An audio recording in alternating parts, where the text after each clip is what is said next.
Assalamualaikum warahmatullahi wabarakatuh. Kami dari kelompok 2 kelas 3A S1 yang beranggotakan Fahmi Fahreza, Mirna Muhammad Reza Fadila, Ainun Kahar, dan Zafirah Zaneti Rahmaniar akan menjelaskan tentang pengendalian proses otomatis.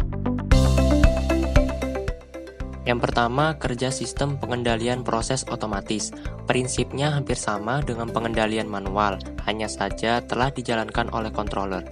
Pada proses ini, pengendalian dilakukan terhadap instrumen heat exchanger, di mana input atau manipulate variabelnya adalah flow steam, output atau kontrol variabelnya adalah temperatur fluida produk, load atau disturbance-nya adalah perubahan pemakaian air panas, sensing elemennya thermocouple, dan final control element ialah control valve yang akan memanipulasi besarnya flow steam. Dalam proses ini, kita akan mencoba mengandai-andai nilai dari masing-masing variabel.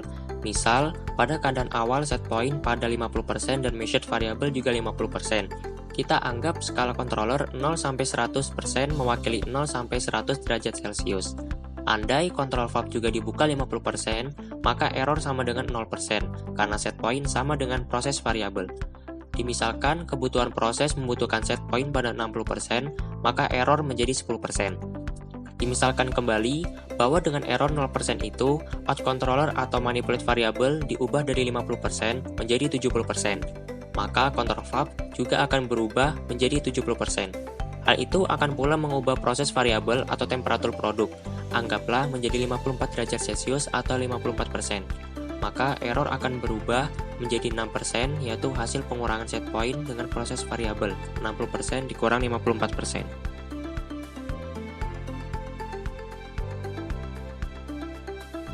Kemudian, dengan error yang telah berkurang, maka output controller atau manipulate variabelnya perlahan akan diturunkan, agar tidak overheating atau terlalu panas. Anggap saja menjadi 62%. Maka, dalam selang waktu tertentu, output atau temperatur produk tetap naik, misal menjadi 57 derajat Celcius, dan error menjadi 3% dari hasil 60% dikurang 57%. Hal ini terus terjadi hingga terjadi keadaan stabil. Secara grafis, besaran set point, manipulate variabel, dan proses variabel dapat digambarkan dalam bentuk kurva. Pada waktu set point dinaikkan dari 50% menjadi 60%, pada saat itu juga manipulate variabel naik menjadi 70%. Pada waktu proses variabel sama dengan 54%, manipulate variabel ada di 62%. Begitu seterusnya hingga menjadi set point. Kesimpulannya ialah, keempat langkah pengendalian mengukur, membandingkan, menghitung, dan mengoreksi dikerjakan dalam waktu yang sama dan secara kontinu oleh masing-masing elemen. Kerja sistem pengukuran, controller, dan control valve juga dilakukan secara bersama-sama. Karena keempat langkah pengendalian yaitu mengukur, membandingkan, menghitung, dan mengoreksi dilakukan secara bersamaan, maka saat waktu sistem pengukur mengukur proses variabel, pada saat itu pula control valve akan mengoreksi proses variabel. Padahal semua elemen memiliki unsur kelambatan atau lag, sehingga bisa saja control valve masih menambah manipulate variabel pada saat proses variabel sudah mendekati set point yang mengakibatkan measurement variabel melewati set point.